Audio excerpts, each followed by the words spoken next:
I think we've got a little bit of a Brawl News episode on our hands here today. Another Brawl News episode. Hope you guys are excited. Get your blankie, get your snackies. Let's do it. Of course, as always, if you guys enjoy these episodes, it really goes a long way if you'd consider subscribing to the channel. It's YouTuber things. I know it's annoying, but it definitely does help out. As you can see, we have 23.7% of people subscribed to watch the channel and 76.3% not subscribed. Be one of those subscribes today. Thanks, guys. Thanks for putting up with YouTuber stuff.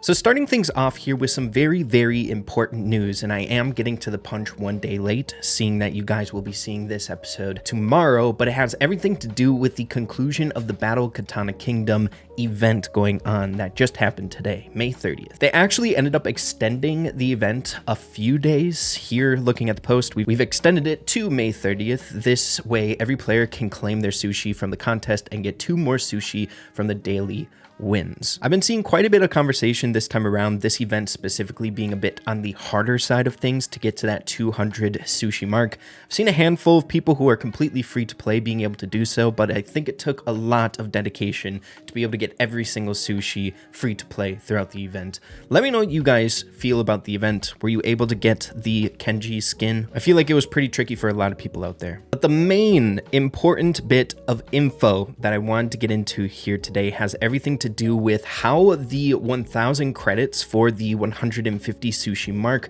was claimable with the event's end. I don't know if the dev team meant to make the claim thing kind of vague and not knowing exactly what's going to be coming in this, but it definitely led to a lot of confusion here today and people wasting their credits right around the corner with Kaze coming out, right? To catch you guys up to speed, taking a look at this post here as a tribute to all those who claimed the 1,000 credits and received fame.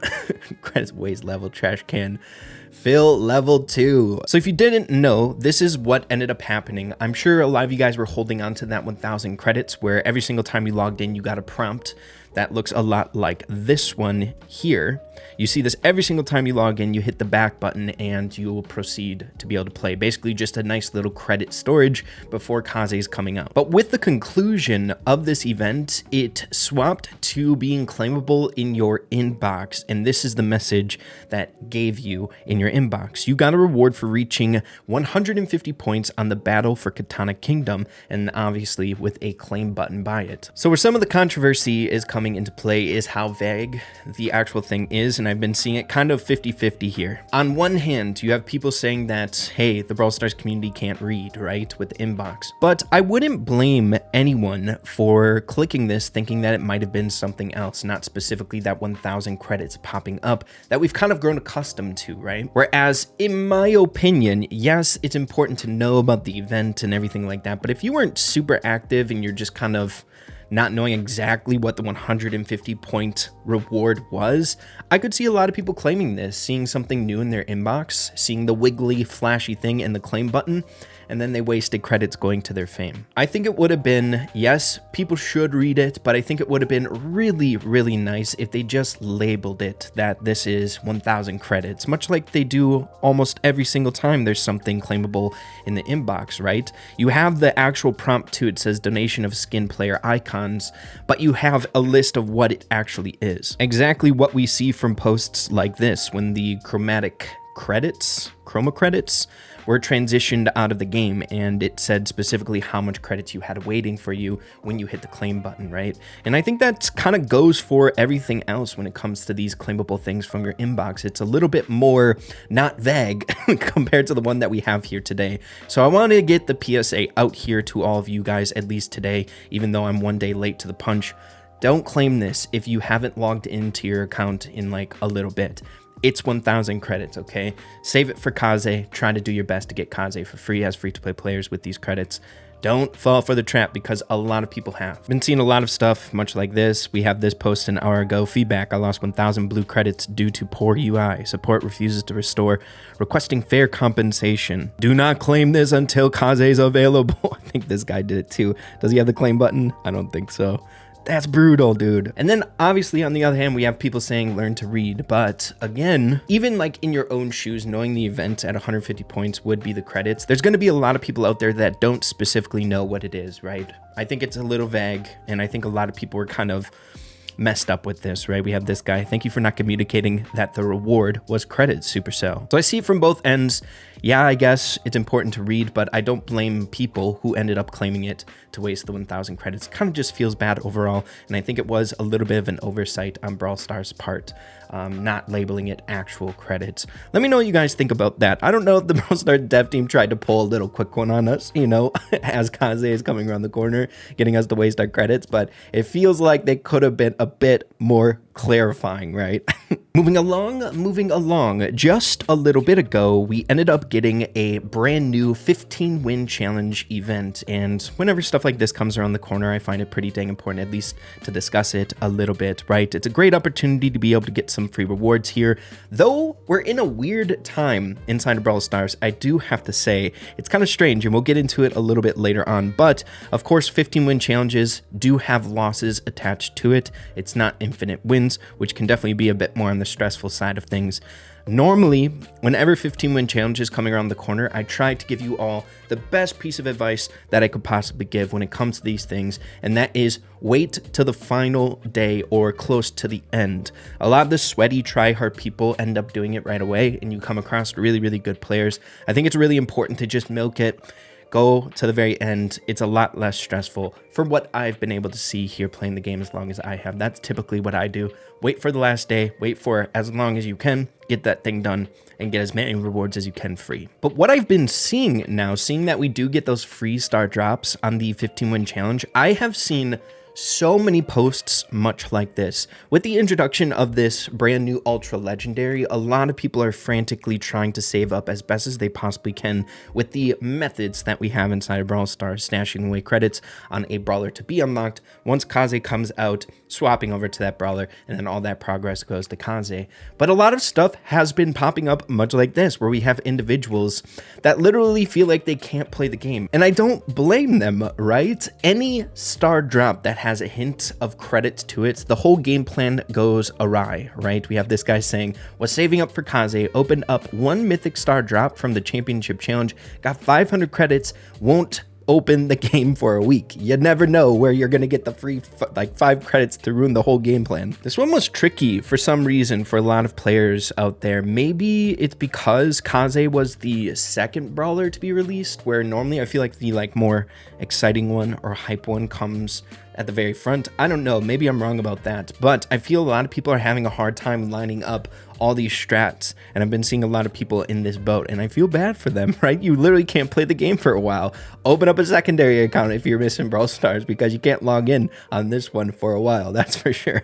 Moving along. I'm sure you guys know this about me, especially when it comes to updates and things along those lines. I feel like I'm looking at the dang game assets more than I do for any other Easter eggs or sneak peeks around the corner. These dang Easter egg profile icons that pop up every single time keeps me coming back. But what I wanted to get into here next is a bit of discussion that I've been seeing popping up inside the community about a few pins that were in the kit for this update cycle. And it's specifically these Matcherino pins, where instead of Spike wearing the red helmet, it is now Mandy. We have a special one there, and then one that's holding money. And this is causing a lot of people to get a bit nervous. The discussion is that potentially the old Matcherino pins, the ones with Spike, might turn into something a bit more on the side of exclusive rare pins if these are replacing them. I don't know if they would end up replacing it, but the only ways that we could have gotten Matcherino pins in the past was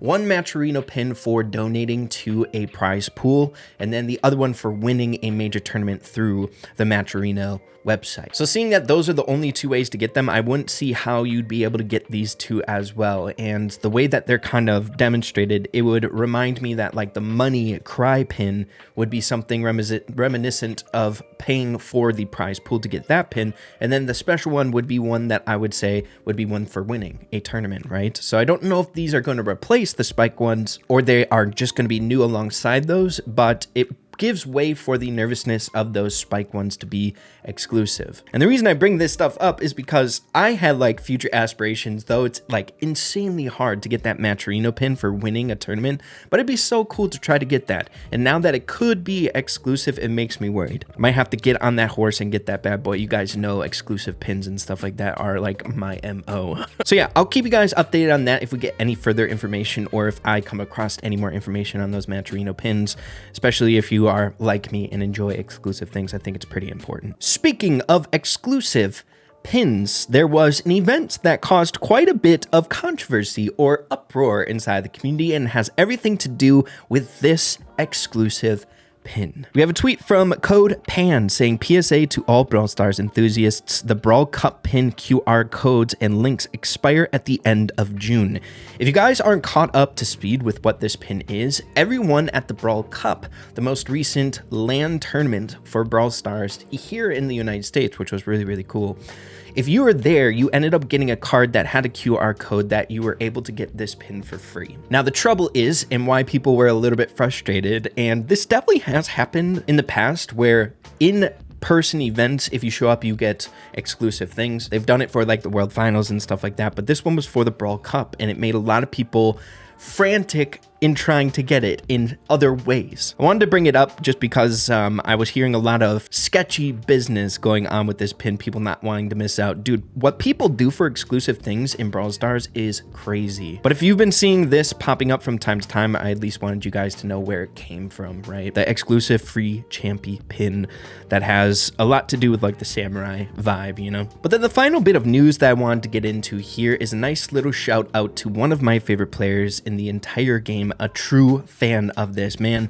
We have Physic, the absolute GOAT, pushing insanely high on Mortis. Physic has been like one of those players that I've been such a fan of for a very, very long time. Way back in the day, Physic was a one trick with Mortis where most of his pushes were just Mortis, whether it was different world records, maining Mortis, trying to push him as high as possible, holding world records for the character. But then I'm sure you guys know Physic for some of his most recent activities in the game, and that's like overall trophy pushing, #1 leaderboard, grinders and stuff like that. He's a beast, and seeing him achieve this insane milestone on Mortis is so dang deserved. The man is a GOAT. He does have a YouTube channel as well. I believe he posted about his 20,000 trophy world record on Mortis, this insane push, and he's not stopping yet. He's 1,000. He has 1,000 more from last time I checked, which is nuts. So good on him, man. But yeah, check out his YouTube channel. I'll leave a link in the description down below. He is a legend. Such a GOAT for